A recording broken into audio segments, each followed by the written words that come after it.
So, I've been watching The Last of Us, the TV show, for a little while now since it debuted on January 16th, and I just want to get my thoughts out. There's been a lot of controversy surrounding the show, mainly because Neil Druckmann is involved. They have confirmed it's going to be 2 seasons at least. There's another season on the way, it's been greenlit, and it's going to involve the story of The Last of Us Part 2, which we all know hasn't really been well received. So I was kind of hesitant going into the series. Will it be faithful to the first game?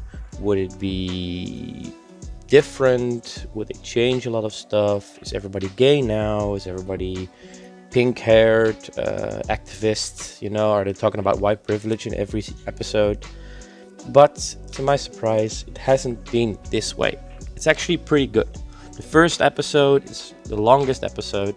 It's really good. The second episode as well, it continues on. They're escaping the QZ. You see the whole backstory. There are some differences and changes to the characters though. Namely Ellie. The way she's portrayed into the series is way different than in the games, and if you look at her face, the actress, it doesn't look like Ellie at all. But that said, she does play the part well, in my opinion. I think Pedro Pascal as Joe is great casting. What I want to talk about is episode 3. Long time. Debuted on 29th of January 2023. And it's currently the lowest rated episode in the series. We're 6 episodes in. The next episode is going to be the Left Behind DLC story, and then there's 2 more, and that will be the end of season 1. Now, what is my gripes with episode 3, or why would I want to talk about this episode? First things first, when it came out, I didn't see any reviews, I didn't hear all the chatter, I just watched the episode as quickly as I could, and I really loved it. One part of me, when I was watching the episode, was saying, there is going to be backlash about this. Why would there be backlash about this? It's because it involves 2 gay characters. And it's always when something like that comes on screen, it's going to be a delicate situation because, well, there is a part of YouTube that is very much against any type of representation because they've been burned too many times. I mean, you start with Ghostbusters in 2016, then you have Charlie's Angels, the MCU is woke, everything now is woke and it's shit. Disney is pumping out woke garbage all the time. You got Prime going in there, HBO going in there, and I understand people would be disappointed and afraid that, this is also going to be a woke mess. And fortunately, I would like to tell everyone that it's not the case in episode 3. What episode 3 holds is a nice romance story. It's great characters. There's not that much action, but it's focused more on a dramatic aspect of the show. And I think it's a self-contained story. A lot of people call it, unnecessary, or they're calling it bloat, filler. But I would say that even though it might be partly true, I mean, it is a filler episode, I would of course agree, it's great filler and it's great to flesh out the world. It's a beautiful, tragic, but also it doesn't have a bad ending per se. It has a beautiful ending, it has a good ending in my part. It shows that there's still good in the world.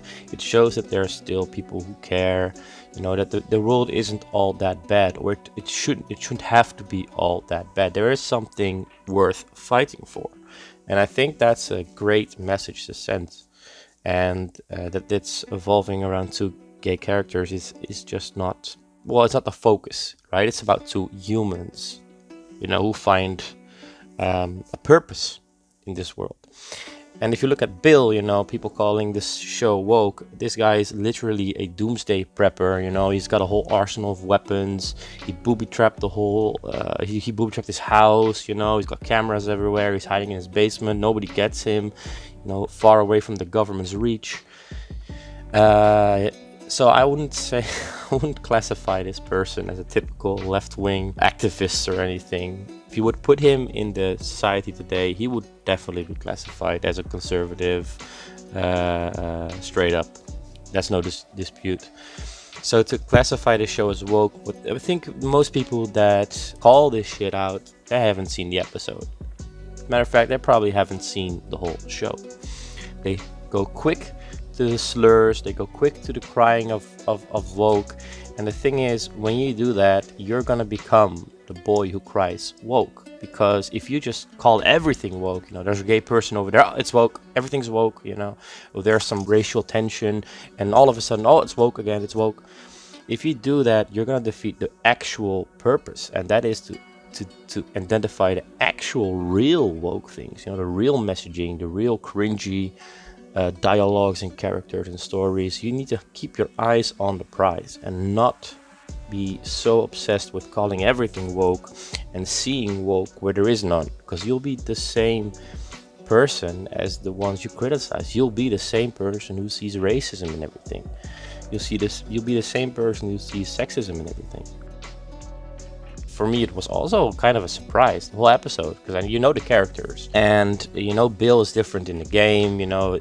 He has a whole exchange with Ellie, and there's a whole scene together, and you don't get that in these episodes. I can understand people would be disappointed, but if you could just forget about that aspect for a second, open your mind to new things, and if it's really such a deviation you cannot handle it, you can always go back to the game, play the original game again, experience it like you want to experience it. But I think they struck a nice balance between giving something new to people who already know the game, because if it's a one-on-one really faithful adaptation, you could ask yourself the question, why are you even watching this? If it's so one-on-one the same thing, you might as well just play the game again, because that would be, more fun.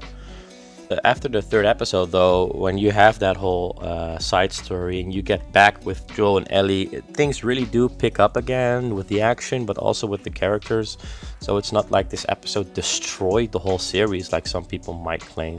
It's just different enough that it can surprise people, but it is not woke. There is not a single woke agenda-driven message in this episode. There is no monologues about whatever white supremacy, or there's no monologues about oppression.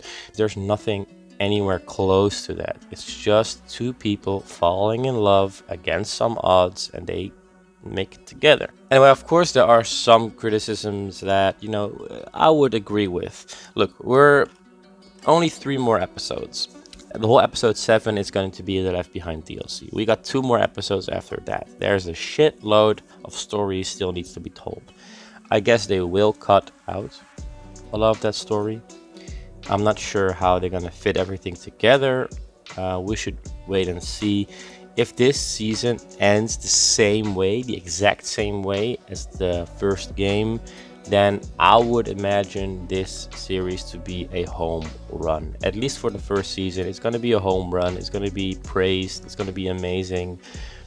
But after that initial hype would set down, people would look to the future. Let's say in 2 years, they're going to start releasing season 2. Now, that is the point, I should say, where we should be worried. That is the time we should be worried, because we have no idea what season 2 is going to be about. We have no clue. It could be the second game. It could actually take place between the first and the second game. If they're going to make a whole season that takes place between those 2 games, it might postpone the eventual train wreck.